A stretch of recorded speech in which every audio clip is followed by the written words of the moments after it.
Hey everyone! So, as we are deep in the gift giving season and you're buying gifts for other people, it is really easy to end up buying gifts for yourself.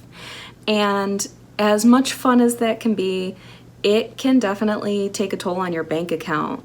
And I know one of my weaknesses is when Walmart rolls out their aisles of like makeup and foot massagers and body washes and I don't know, everything that they have out. It's one of those you always want.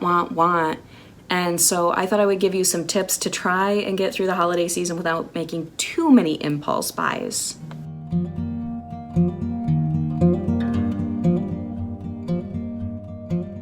So one of the first things, and it's a topic we've covered before, is having a fun money budget.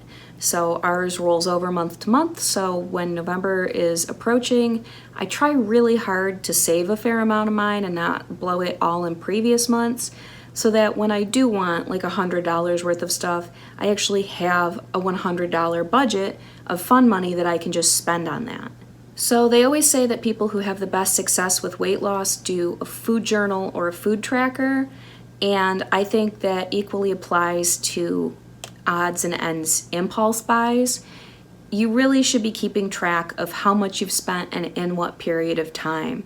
So the big thing you need to start with is establishing the rules of what counts as impulse buys, because maybe when you're grocery shopping and you get like a little bag of candy, for some people that counts, for some people that doesn't, especially if that's the only thing you get. So I think establishing the rules up front of what is and is not considered an impulse or fun money buy is really important.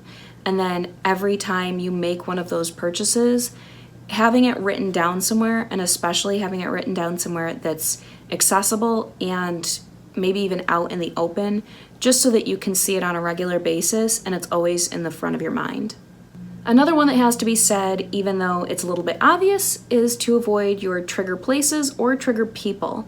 So in my case, I can easily drop a ton of money if I go to JCPenney or just the mall in general. So during the holiday season, I'm actually safer doing my shopping online. I say safer like it's dangerous, but it's a lot easier for me to be laser focused and go onto a website and get exactly what I need instead of wandering around a store trying to figure out where they have it stocked, seeing other sales. It's much, much simpler to avoid the actual places that make me spend. On that same note, if you go out with a certain friend and you find that whenever you're out with that person, you're constantly spending money, then maybe especially during the holidays, don't go out shopping with that friend. Find something else to do with that person so that you don't end up just spending a bunch of money on things you really don't need. If you do find yourself at one of your trigger places, then be sure that you've got a laser focus. So if you know you're looking for something in particular, then go in only looking for that one thing. A good example of this is I love spending money at Old Navy, but when I went in the last time, I was only looking for a black zip-up sweatshirt, and because they didn't have it, I walked out of there for once in my life with nothing. If you do struggle with shopping online, one of the best things to do is to not let those sites save your credit card. So if you put a bunch of stuff in your cart and you see the amount, and then you have the physical barrier of going and finding your wallet or finding your credit card, it's going to give you some time to think about what's in the cart, and odds are better that you won't spend that money. You'll just decide that you don't need it after all. So I do actually have a top 4 ways that I end up avoiding impulse buys.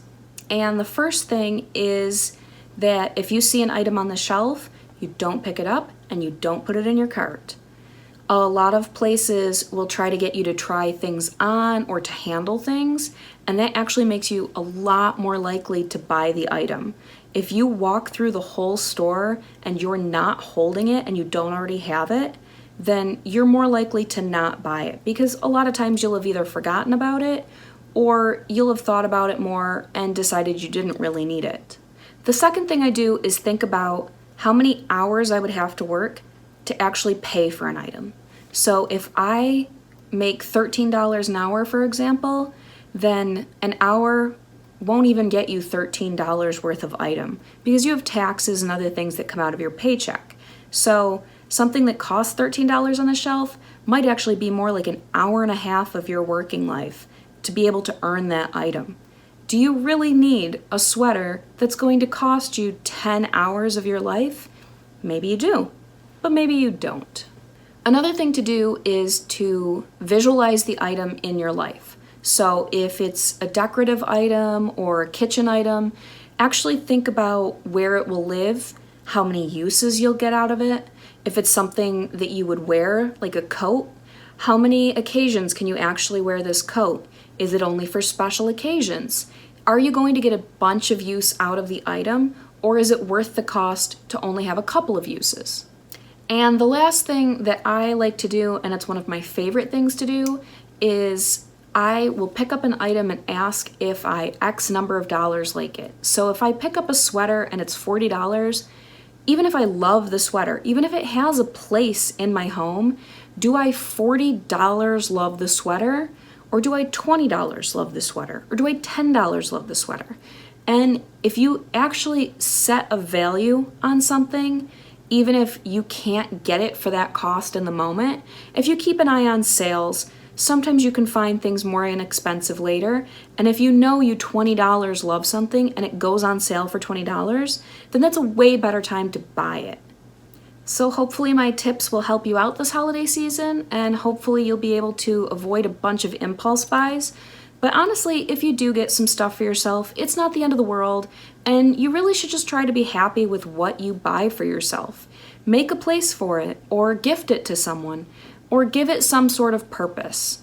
And if you really don't have anywhere for it and it still has the tags, you can always take it back. So I hope you guys have a great holiday season, and I'll see you in the next one.